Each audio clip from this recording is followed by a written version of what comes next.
CPR औषध खरेदी घोटाळ्यातील कॉन्ट्रॅक्टर संघे हात मिळवणी करून त्याच्याशी सोबत करणारे डीलबाज डीन सत्यवान मोरे यांना येणाऱ्या 3 दिवसात बडतर्फ करावं. तत्कालीन जिल्हाधिकारी राहुल रेखावार व सर्वच आयुक्त, संचालक, वैद्यकीय शिक्षण यांना देखील बडतर्फ करावं.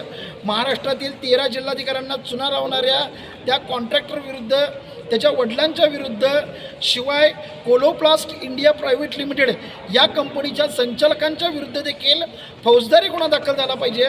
मुंबईतल्या ज्या डॉक्टर वातोरेंचा बनावट सही शिक्का लेटरपॅडचा वापर केला, मुलुंडमध्ये देखील याच्यावरती शासकीय लेटरपॅडचा बनावट वापर केल्याबद्दल फौजदारी गुन्हा दाखल झाला पाहिजे. शिवाय विद्यमान संचालक आणि आयुक्त जे आहेत भंडारी व चंदनवाले, हे चौकशी पूर्ण होऊन 2 महिने झाले तरी आजपर्यंत त्याच्यावरती कारवाई करत नाही आहेत. तेव्हा येणाऱ्या 3 दिवसात जर त्याच्यावरती कारवाई नाही झाली तर संपूर्ण कोल्हापूरची जनता घेऊन रस्त्यावरती उतरल्याशिवाय आम्ही राहणार नाही.